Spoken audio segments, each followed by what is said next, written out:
को नोहिला नोहिला काम को हिला करिपारंती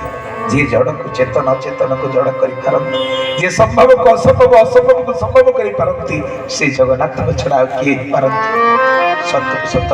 तांकर पुओटी हेला धीरे धीरे से पुओ बड़ हेला पर पुओ को जतले 12 वर्ष हेला माँ कहला पुओ रे मु ऋण करिछि ना बो मो तो सप्तम श्रेणी 12 वर्ष पिलाटा सप्तम रे पढु मुझे ना पाठ पढ़ी चाकरी कली तो ऋणटा सुझी कौ बैंक आनी कौ जमीदार घर आनी माँ कांदी कांदी कहला नाई रे बाबा मो ऋण क्या पाखर टंका आनी सुना थोक आनी कि धान आनी मो ऋण तते आनी मत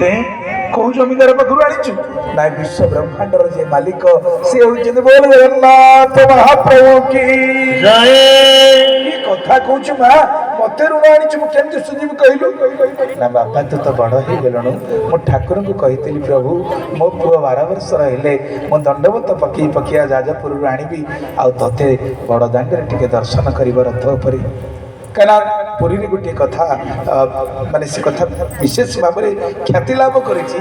भगवान को केतबेले दर्शन कले मुक्ति मिले आ पुनर्जन्म हुए ना केतबेले दोरे चा दोर गोविंदम चापे चा मधुसूदन रथे तू भवनं दृष्ट्वा पुनर्जन्म न विद्यते। बोल श्री जगन्नाथ महाप्रभु की जय। दोड़े च दोड़ गोविंदम चापे च मधुसूदन रथि तु वामनं दृष्ट्वा पुनर्जन्म न विद्यते। दोड़े महाप्रभु दोड़ गोविंद रूप से जाती दोलमंडप साइट आरंभ कर केते जगह अच्छे आपने जानते आमर समय ना प्रभु पाखक जावाई प्रभु किंतु बुली बुली साई आसी साई बुलती दोल गोविंद चापे च मधुसूदन चाप खेलिया महाप्रभु मधुसूदन आसती आ रथरे सी हेले बामन केमती बामन हेले एटी 3टा मासरे ठाकुरंकर 3टा ना कथा जेमती सूर्यंकर 12टी ना अच्छी मित्राय नम प्रभाय नम सूर्याय नम खगाय नम सेमती भगवान विष्णुंकर 12 मासरे 12टा ना अच्छी चैत्र फाल्गुन मासरे दोल यात्रा तो फाल्गुन मासरे भगवान विष्णु नारायण ना हूँ गोविंद तापर आप देखिए बैशाख मासरे चंदन तो बैशाख मासरे भगवान ना हूँ मधुसूदन रथ हुए आषाढ़ मासरे आषाढ़ मासरे भगवान ना हूँ वामन एवं कार्तिक मासरे ना दामोदर सब मासरे महाप्रभु नामकरण तो जिते बड़े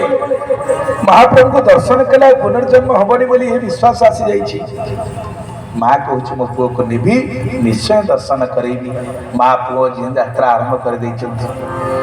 केमिति पुणी पुओ लव होकर गोतल पड़ो जो हाथ पड़ो से गोटे गार पकई माँ कह बापा आउ थे मुंडिया मारी मारिका मैंने आषाढ़ शुक्ल द्वितीय आम महाप्रभु रथयात्रा भी स्कंद पुराण नीलाद्रि मोहित इत्यादि शास्त्र अनुसार ये मनगड़ा चलना जी जिते जो चाहिए रथयात्रा कर शास्त्र सम्मत नुह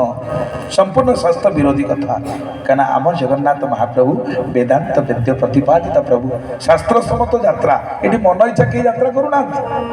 मंच स्नान रथवर गति शयन चयन पार्श्ववृत्ति शयन निवृत्ति प्रभृति पुष्य पूजा दोल यात्रा दमनक महतक्ष पूजा तृतीया चैक यात्रा विधि निगदिता द्वादशेता नरेंद्र। बोले श्री जगन्नाथ महाप्रभु की जय। ये द्वादश यात्रा संपूर्ण शास्त्र सम्मत स्कंद पुराण रे विस्तृत भाव में यात्रा महिमा कथा द्वितीय खंड रे वर्णना करा जायछि। वैष्णव खंडर श्री पुरुषोत्तम क्षेत्र महात्मा।